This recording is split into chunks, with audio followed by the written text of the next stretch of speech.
Welcome to Truth of Raps. So, even though, as I was saying in the other Aesop Rock video, even though it may seem irritating to have a video about appreciating Aesop Rock to some people like me, I think that there does bear saying appreciating newer Aesop Rock, because Aesop Rock ironically started out more as someone that people would talk about in hushed tones on MySpace. He's impenetrable. He's tough to understand. What the hell is he talking about anyway?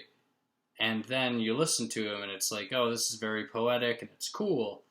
And it's like, but nowadays, you sort of, this even feels kind of like an excuse to me, but nowadays, it is sort of like, I approach pretty much every new Aesop Rock album with a sort of sense of hesitation in some sense, and it often takes me a while to actually really like them. Like an album like Malibu Ken.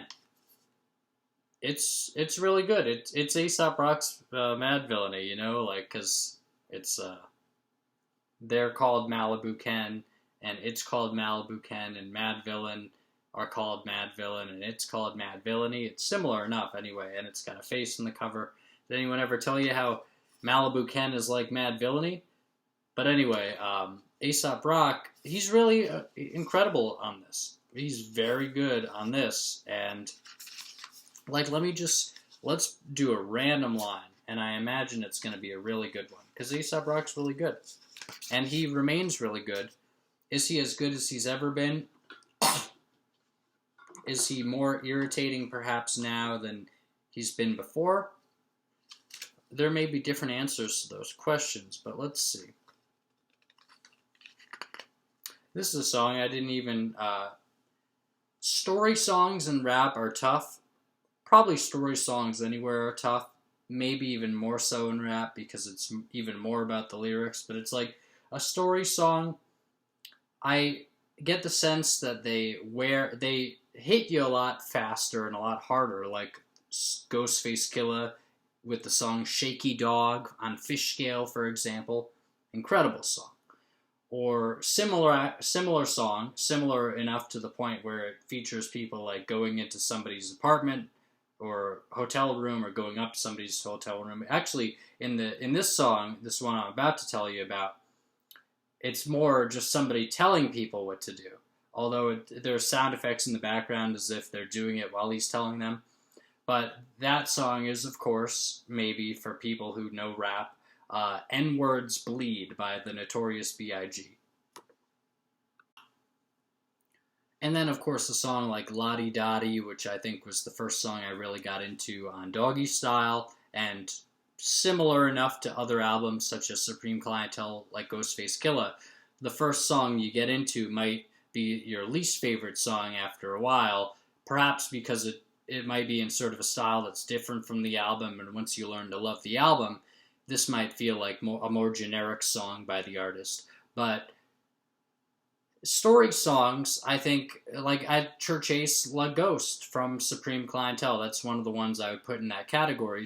I think that can be, it has like sort of story-like elements anyway. I don't know if it's really a story song, but I think story songs just have the sense of like wearing out faster because perhaps you remember them more clearly because they're telling you a story. And so if you hear the story over and over again, it's like, yeah, I already heard this story and I remember it. Whereas if you heard more impressionistic lyrics throughout a song and then heard that song many times, it's like, well, maybe I didn't think about this lyric or that lyric. But the story feels like it's all one piece, and it often enough feels like you get the whole piece much faster than you even get something resembling a whole piece with the song that's more impressionistic. But it works with Aesop Rock that way as well. So a song like, even a song like Rings, which is sort of a story song, it's kind of like check-in with Aesop Rock at this point in his life, and he's talking about prior to this point in his life and relating them in some way in the sense of like how he used to draw and now he doesn't draw anymore, but now he will draw, I don't know. But Aesop Rock, I think he's been doing story songs a lot more recently, or at least more than he used to. Not that he didn't used to. It might even be the same amount, but it just feels more like maybe first-person narrative story songs kind of thing. Stories about his life and stuff rather than abstracted stuff. This one sort of fits into that realm because it's a story about someone else's life. But the magic is black, backyard happy and fertile, Fracasso, the acid king of the black circle. Same year Bowie dropped Two Horns, hatched and matured, to Gore Northport's 84. Here's 84. And, you know, it's like, you might get actually a sense that I sort of got from that song. Like, I sort of sprung into it without giving you much of a relay time, but it was Acid King. And it was like the first 4 bars maybe or so. They're written out in like more paragraphs here, but I like when they have a lyric booklet, especially for an Aesop Rock album, but it's like, you know, it seems like he's throwing a lot of sort of details at you, and as opposed to more of an impressionistic type of Aesop Rock song, something more abstract, where he is throwing different images at you, and you might not know how they fit together as much as you would get the sense of how something like Shrunk fits together. It's Aesop Rock having a discussion, or rapping his way through like waiting for and then having a psychiatric meeting. Or like Homemade Mummy, making a mummy out of a cat or something, or the song Kirby, talking about his cat, or the song Blood Sandwich. I was thinking of that earlier, and that is one where it really comes strongly right out of the gate. It's freaking awesome, but it sort of wears out its welcome, especially as the beats on that album also kind of wear out their welcome a little more. It's kind of more generic kind of synthesizers, and it sounds really cool at first, and a lot of the lyrics really hit you at first, to the point where, as I've said in a prior video, maybe here, maybe elsewhere, Aesop Rock, I think I saw a Facebook live of him talking about The Impossible Kid, the album that Blood Sandwich was on, and Kirby and Shrunk, and Aesop Rock said, I think those songs as well, and Aesop Rock said, like, fuck it, it's my best album. And it's funny because I think after listening to it more, I got the sense of like, oh, this album's sort of wearing out a little faster. And I think maybe Aesop Rock and others might have got that same sense as well. And I think part of it is that it's so straightforward. And so a lot of newer Aesop Rock stuff is either him rapping about his life experiences and stuff, which he really never used to do, except for like a hidden track on Daylight EP called One of Four, I think it was, or something off of the track Maintenance, or, you know, other things. But it's like, Nickel-Plated Pockets was a little more close to this style, as was Labor Days, and I think Labor Days was sort of like, that period was sort of the cutoff point. Prior to that, Aesop Rock was doing a lot more just kind of throwing lyrics at you, and you have to kind of quilt them together for yourself. Not to say that there isn't some kind of underpinning in a given song, but it's an underpinning that you might have to like search for, and like it's really rich, and he still has sort of kind of high concept stuff like Basic Cable and stuff, talking about people being hypnotized by television.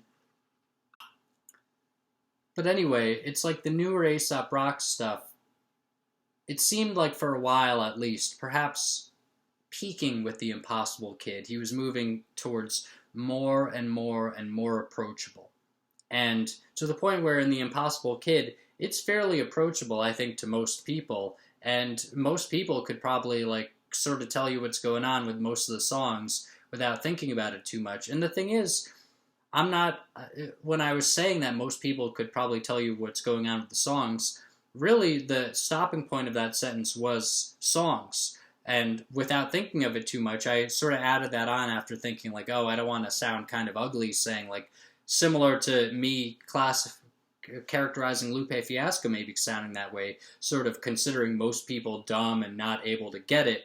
But it's like, I think most people listening to an Aesop Rock song probably wouldn't engage with it, just like most people playing a Dark Souls game probably wouldn't play it long enough to, or sort of have the mechanics of the game down somehow inherently, or maybe from other games enough to enjoy it if they didn't actually sit down and play it for a while and sit down and listen to it for a while. But if I have this in the video, I have really grown to appreciate more of the newer Aesop Rock, and I think partially it is that Aesop Rock's moving towards a more of an older style, and I don't begrudge anyone of changing their style or evolving necessarily, but it does seem like his more approachable style sort of wore out faster when you would listen to it, and it also didn't feel like he was maybe reaching as deep.